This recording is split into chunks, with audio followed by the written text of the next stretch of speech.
ದೇವರಿಗೆ ಸ್ತೋತ್ರವಾಗಲಿ. ಬೆಳಗಿನ ಜಾವದಲ್ಲಿ ದೇವರು ಕೊಟ್ಟಿರುವ ವಾಕ್ಯ ಭಾಗ ಪ್ರಸಂಗಿ 9:10.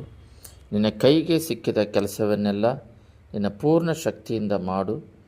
ನೀನು ಸೇರಬೇಕಾದ ಪಾತಾಳದಲ್ಲಿ ಯಾವ ಕೆಲಸವೂ ಯುಕ್ತಿಯೂ ತಿಳುವಳಿಕೆಯೂ ಜ್ಞಾನವೂ ಇರುವುದಿಲ್ಲ. ಇದು ಹಳೆ ಒಡಂಬಡಿಕೆ ಇರೋದರಿಂದ ಪಾತಾಳ ಅಂತಿದೆ. ಮೇಲ್ಪಾತಾಳ ಕೆಳಗೆ ಪಾತಾಳ ಅಂತಿರುತ್ತೆ. ಅದು ಸಂಡೇ ಮೆಸೇಜಲ್ಲಿದೆ, ಕೇಳ್ಕೊಳ್ರಿ. ಇದು ಹೊಸ ಒಡಂಬಡಿಕೆಯಲ್ಲಿ ನಮಗೆ ಪರಲೋಕ, ಪ್ಯಾರಡೈಸ್ ಅಂತ ಹೇಳ್ಬಿಟ್ಟು ಕಳ್ಳನನ್ನು ಕರ್ಕೊಂಡ್ರಲ್ಲ, ಅವಾಗಿಂದ ಯೇಸು ಸತ್ತ ಮೇಲೆ ಪುನರುತ್ಥಾನ ಆದಮೇಲೆ ನಾವು ಪ್ಯಾರಡೈಸ್, ಪರಲೋಕಕ್ಕೆ ಹೋಗ್ತೀವಿ ಅಂತೇಳಿ ವಾಕ್ಯ ಹೇಳ್ತದೆ. ನಿನ್ನ ಕೈಗೆ ಸಿಕ್ಕಿದ ಕೆಲಸವನ್ನೆಲ್ಲ ನಿನ್ನ ಪೂರ್ಣ ಶಕ್ತಿಯಿಂದ ಮಾಡು. ದೇವರು ನಾವು ಏನೇ ಕೆಲಸ ಮಾಡಿದ್ರೂ ಕೂಡ ಪ್ರಾರ್ಥನೆ ಮಾಡಿದಾಗಲಿ, ಒಂದು ಸಮಯ ನಾವು ವಾಕ್ಯನ ಧ್ಯಾನಿಸಿ ಬೋಧಿಸೋದ್ರಲ್ಲಿ, ಇದು ಎಲ್ಲದರಲ್ಲೂ ನಾವೇನು ಮಾಡಬೇಕಂತ ಹೇಳಿದ್ರೆ ಪೂರ್ಣ ಹೃದಯದಿಂದ, ಪೂರ್ಣ ಜ್ಞಾನದಿಂದ, ಪೂರ್ಣ ವಿಶ್ವಾಸದಿಂದ ಮಾಡಬೇಕಾಗಿದೆ. ಇವಾಗ ನಾವು ಬೇರೆಯವರಿಗೆ ಮೆಸೇಜ್ ಕೊಡೋದು ನೋಡ್ತೀವಿ, ವಾಕ್ಯ ಕೊಡೋದು ನೋಡ್ತೀವಿ. ಆದರೆ ಒಂದು ಸೇವಕರು ಹೇಳಿದ್ರು, ಅವ್ರ ಪರ್ಸನಲ್ ಲೈಫನ್ನು ನೋಡಬೇಕು. ಯಾಕಂತ ಹೇಳಿದ್ರೆ ಅವರು ಒಂದು ಹೆಂಡ್ತಿನ ಬಿಟ್ಟು ಇನ್ನೊಂದು ಹೆಂಡ್ತಿ ಇಟ್ಕೊಂಡಿರ್ತಾರೆ. ಎರಡನೇದು, ಅವರೇ ಕುಟುಂಬನ ಸರಿಯಾಗಿ ನಡೆಸಿದವರಾಗಿದ್ದಾರೆ. ಬೈಬಲ್ ಹೇಳುತ್ತೆ, ಅವ್ರ ಕುಟುಂಬನ ಸರಿಯಾಗಿ ನಡೆಸಿದರೆ ಬೇರೆ ಕುಟುಂಬನ ಹೆಂಗೆ ನಡೆಸ್ತಾರೆ ಅಂತ ಹೇಳ್ಬಿಟ್ಟು.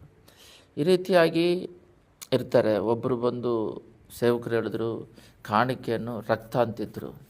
ಯಾಕಂದರೆ ಅವರು ರಕ್ತವನ್ನು ಸಂಪಾದನೆ ಮಾಡಿ ಕೊಡ್ತಾಯಿದ್ರು. ಅದನ್ನು ಜ್ಞಾನವಾಗಿ ಸೇವೆಗೆ ಒಪ್ಪಿಸಬೇಕು, ಅದು ಶಾಪಗ್ರಸ್ತ ಆಗುತ್ತಂತ. ಅದರಿಂದ ಏನೇ ಕೆಲಸ ಮಾಡಿದ್ರೂ ಬೇಸರಗೊಳ್ಳದೆ ಕೈಗೆ ಸಿಕ್ಕಿರೋ ಕೆಲಸವನ್ನು ಭಯಭಕ್ತಿಯಿಂದ, ನಡುಕದಿಂದ ಮಾಡಬೇಕು. ಇದು ಪರಲೋಕ ರಾಜ್ಯದ ಕೆಲಸ. ಲೋಕಸ್ಥರು ಲೋಕ ಕೆಲಸಗಳನ್ನು ಮಾಡೋದು ನಾನು ನೋಡಿದ್ದೀನಿ. ಇವಾಗೆಲ್ಲ ಹಾರ್ಡ್ ವರ್ಕ್ ಮಾಡಿದಾಗೆ ಅಂಬಾನಿ ಎಲ್ಲ ಅಷ್ಟು ದೊಡ್ಡ ಕಾರ್ಯಗಳು ಮಾಡಬೇಕಂದ್ರೆ ಅವರು ಉದಾಹರಣೆಗೆ ಅವರು ತಗೊಳ್ಳೋಣ, ಅವರು ಹಾರ್ಡ್ ವರ್ಕ್ ಮಾಡಿ ಎಲ್ಲೆಲ್ಲಿ ಏನೇನು ನಡೀತಿದೆ ಏನಂತ ಅದನ್ನೆಲ್ಲ ವಿಚಾರಿಸಿ ನೋಡಿ, ಅದನ್ನು ಏನು ಇಲ್ಲದೇ ಇರೋ ಒಂದು ಬಿಸ್ನೆಸ್ನ ಕೂಡ ಟಾಪಿಕ್ ತರೋದಕ್ಕೆ ಹಾರ್ಡ್ ವರ್ಕ್ ಮಾಡಿ ಮಾಡ್ತಾರೆ.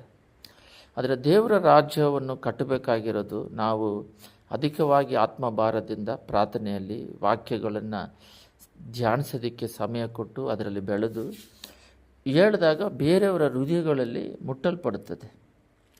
ಇವಾಗ ಏನಾಗಿದೆ ಅಂದರೆ, ತಪ್ಪು ಮಾಡಿದ್ರೆ ಇವಾಗ ಸಭೆ ನಡೆಸ್ತಾ ಇದ್ದೀವಿ. ಸಭೆ ನಡೆಸಿದಾಗ ಮನುಷ್ಯರನ್ನ ಮೆಚ್ಚೋದಕ್ಕೆ ಸಭೆ ನಡೆಸ್ತಾ ಇದ್ದೀವಿ ಹೊರತು ದೇವ್ರನ್ನ ಮೆಚ್ಚೋದಕ್ಕಲ್ಲ. ಬೈಬಲಲ್ಲಿ ಕೊಟ್ಟಿರುವ ವಾಕ್ಯಕ್ಕೆ ಅನುಗುಣವಾಗಿ ನಾವು ನಡೆಸ್ದಂಗೆ ಒಂದು ಡಿನಾಮಿನೇಷನ್ ಮಾಡಿಕೊಂಡು ಅದರಲ್ಲಿ ಬೇರೆಯವ್ರದ್ದು ಸಭೆದು ಕಾಪಿ ಹೊಡೆಯೋದು, ಆ ಡಿನಾಮಿನೇಷನ್ ಹೇಳಿರೋ ಪ್ರಕಾರ ಮಾಡುವುದಂತ. ಅದೇ ಬೈಬಲಿಗೆ ಹೋಲಿಸಿದ ರೀತಿಯಲ್ಲಿ ಇರೋದಿಲ್ಲ. ಒಂದು ಸಭೆಯಲ್ಲಿ ಒಂದು ಬ್ರದರ್ ನನಗೆ ಪರಿಚಯ, ಅವರು ಒಂದು ಡೆತ್ ಆಗಿದ್ರು, ಒಂದು ಫ್ರೆಂಡು.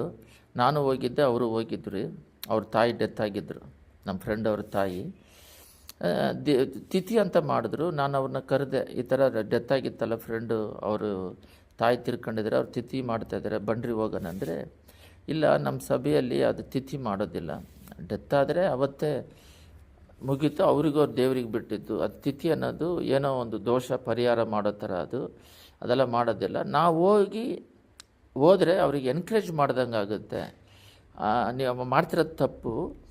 ನಾವು ಹೋದಾಗ ಏನಾಗುತ್ತೆ, ಸರಿ ಇವ್ರು ಮಾಡ್ತಿರೋದು ಕರೆಕ್ಟ್ ಅಂದ್ಕೊಂಡು ಎನ್ಕರೇಜ್, ಹೋಗಿ ನಿಂತರೇ ಅವ್ರಿಗೆ ಎನ್ಕರೇಜ್ ಮಾಡ್ದಂಗೆ ಆಗುತ್ತೆ. ನಾವು ಹೋಗಿ ಅವರು ತಪ್ಪು ಮಾಡ್ತಿದ್ದಾಗ ಅದನ್ನು ಎನ್ಕರೇಜ್ ಮಾಡಬಾರ್ದು, ಅವ್ರಿಗೆ ಬುದ್ಧಿಯಲ್ಲಿ ಸರಿ ಮಾಡಬೇಕು ಅಂದರು. ಈ ಚಿಕ್ಕ ವಿಷಯಕ್ಕೆ ಈ ರೀತಿ ಇದ್ದರೆ ಸಭೆ ಪೂರ್ತಿ ಡ್ಯಾನ್ಸ್ಗಳಿಂದ, ಸಭೆ ಅಲಂಕಾರಗಳಿಂದ, ಈ ಕ್ರಿಸ್ಮಸ್ ಬಂದಾಗಲಂತೂ ಕ್ರಿಸ್ಮಸ್ ಟ್ರೀ ಎಲ್ಲಿಂದ ಬರುತ್ತೆ, ಕ್ರಿಸ್ಮಸ್ ತಾತ ಎಲ್ಲಿಂದ ಬರ್ತಾರೆ. ಅವರು ತಾತ ಅನ್ನೋರು ಅವ ಕಾಲದಲ್ಲಿ ಯಾರಿಗೋ ಕ್ರಿಸ್ಮಸ್ ಥರ ಡ್ರೆಸ್ ಹಾಕೊಂಡು ಮಕ್ಳಿಗೆ ಇದನ್ನು ಅದನ್ನು ತಗೊಂಬಂಡು ಸಭೆಗಳಿಗೆ ಇಟ್ಕೊಳ್ಳೋದು, ಈ ಥರ ಸ್ಟಾರ್ಗಳನ್ನ ಕಟ್ಟೋದು, ಸಾಕ್ಷಿ ಜೀವಿತ ಇಲ್ಲದ ಹಾಗೆ.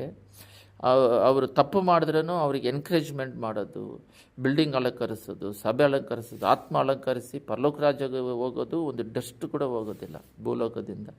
ಎಲ್ಲ ಅಳಿದು ಹೋಗೋದಕ್ಕಿಟ್ಟಿದೆ. ಸೂರ್ಯ ಅದೇ ಗ್ಲೋಬಲ್ ವಾರ್ಮಿಂಗ್ ಅಂತ ಹೇಳ್ತಾ ಇದ್ದೀವಿ, ಅದು ಸೂರ್ಯ ಕಪ್ಪಗಾಗ್ತದೆ. ಅದರಿಂದ ನೋವಿನ ಕಾಲದಲ್ಲಿ ನೀರಿಂದ ಅಳಿದೋಯ್ತು, ಈಗ ಬೆಂಕಿಯಿಂದ ಸುಟ್ಟೋಗೋದಕ್ಕೆ ಅದಕ್ಕೆ ಬೇಕಾಗಿರೋ ಎಲ್ಲ ಸಂಭವಗಳು ನಡೀತದೆ. ಮುಂಚೆ ಥರ ಇಲ್ದಂಗೆ ಅಧಿಕ ಭೂಕಂಪ, ಅಧಿಕ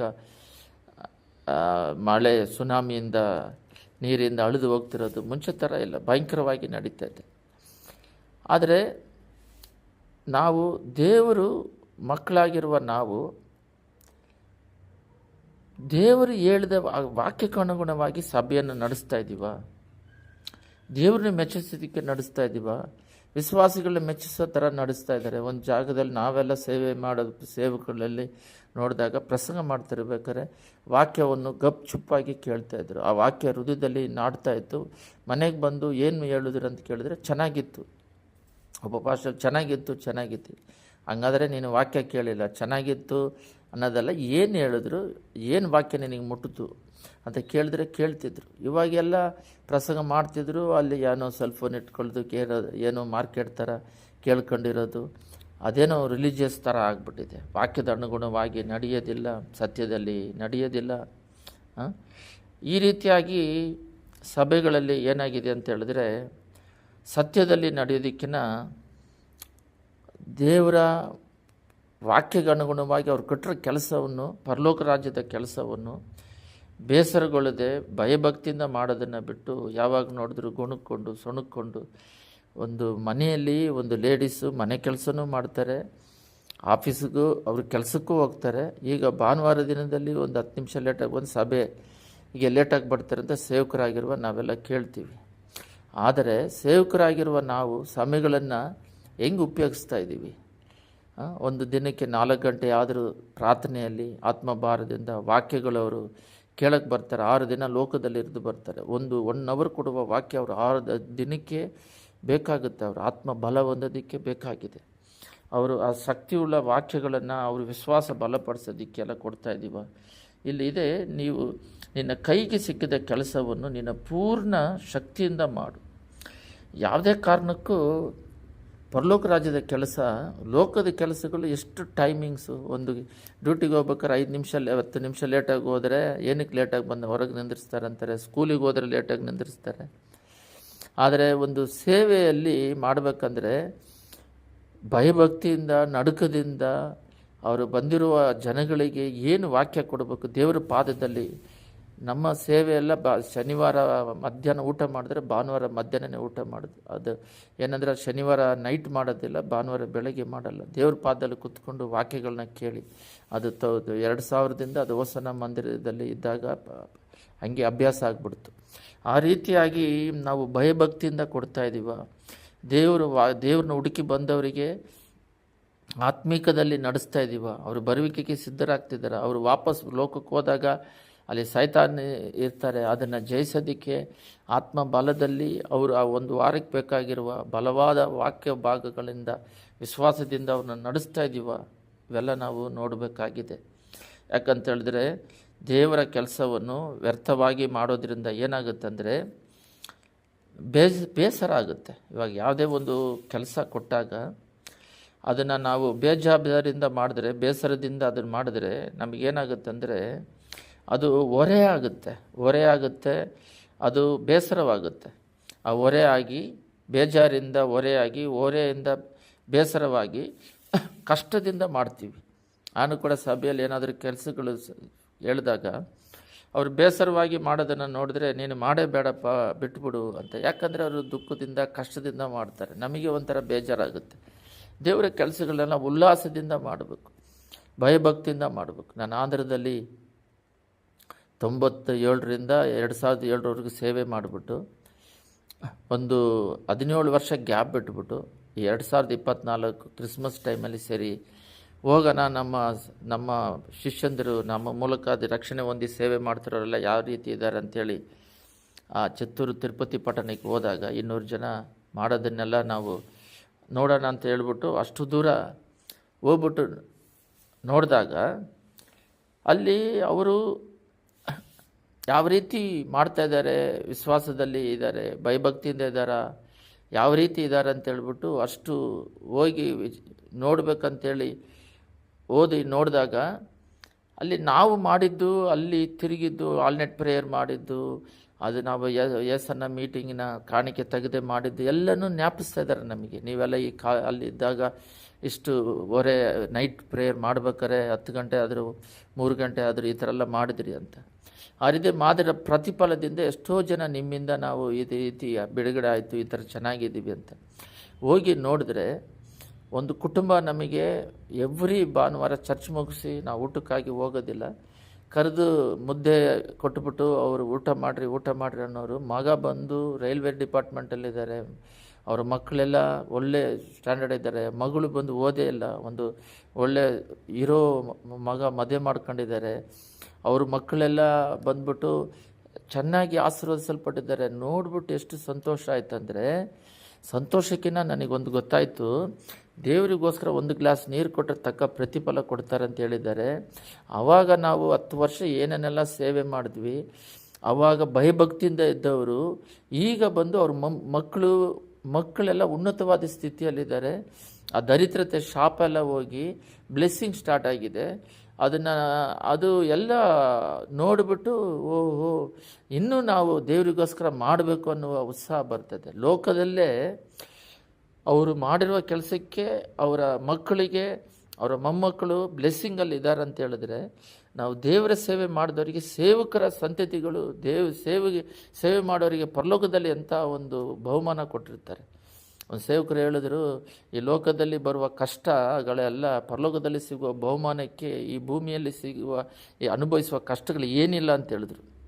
ಅದಕ್ಕೆ ಕಾರಣ ಏನಂತ ಹೇಳಿದ್ರೆ, ಇಲ್ಲೇ ವಾಕ್ಯದಲ್ಲಿದೆ, ನಾವಲ್ಲಿ ಹೋದ ಮೇಲೆ ಕೆಲಸ ಯಾವುದೂ ಇರೋದಿಲ್ಲ, ಕೆಲಸ ಮಾಡುವಂಥದ್ದು ಯಾವುದಿರೋಲ್ಲ, ತಿಳುವಳಿಕೆ ಇರೋದಿಲ್ಲ, ಜ್ಞಾನವು ಏನಿರೋದಿಲ್ಲ. ಅಲ್ಲಿ ಬಂದು ಪರಲೋಕದಲ್ಲಿ ಸುಮ್ಮನೆ ನಾವು ದೇವ್ರನ್ನ ಆರಾಧಿಸ್ಕೊಂಡು ಕೆಲಸ ಇಲ್ಲದೆ ಇರಬೇಕಾಗಿದೆ. ಅದರಿಂದ ಭೂಲೋಕದಲ್ಲಿ ಕೂಡ ನಾನು ಎಷ್ಟೋ ಲೇಡೀಸು ಅಲ್ಲಿ ಸೇವೆ ಮಾಡಬೇಕಾದ್ರೆ ಅವರೆಲ್ಲ ಹೇಳ್ತಾರೆ, ಮನೆ ಕೆಲಸ ಮಾಡಬೇಕಾದ್ರೆ ಗುಣಕೊಂಡು ಸುಣಕೊಂಡು ಕಷ್ಟಪಟ್ಟು ಮಾಡ್ತಾರೆ. ಅದು ಹೊರೆ ಆಗುತ್ತೆ, ಭಾರವಾಗುತ್ತೆ, ಅವರಿಗೆ ದುಃಖವಾಗುತ್ತೆ. ಅದು ದೇವ್ರು ಕೊಟ್ಟಿರೋ ಕೆಲಸ. ಬರೀ ಸೇವೆ ಅನ್ನೋದು ಪ್ರಾಮುಖ್ಯತವಾಗಿ ಮಾಡಬೇಕು. ಬಟ್ ಒಬ್ಬೊಬ್ಬರಿಗೆ ಒಂದು ಕಂಪ್ಯೂಟರ್ ಕೆಲಸವಾಗಲಿ, ಅವರು ಆತ್ಮದಿಂದ ದೇವ್ರು ಕೊಟ್ಟಿರೋ ಕೆಲಸವನ್ನು ಪರಿಪೂರ್ಣವಾಗಿ ಮಾಡೋದ್ರಿಂದ, ಅವರು ಸಂತೋಷವಾಗಿ ಮಾಡೋದ್ರಿಂದ ಈ ವ್ಯಾಧಿಗಳು ಬರೋದಿಲ್ಲ, ದುಃಖಗಳು ಬರೋಲ್ಲ, ಬೇಸರಗಳು ಬರೋದಿಲ್ಲ, ಬೇಜಾರು ಬರೋದಿಲ್ಲ.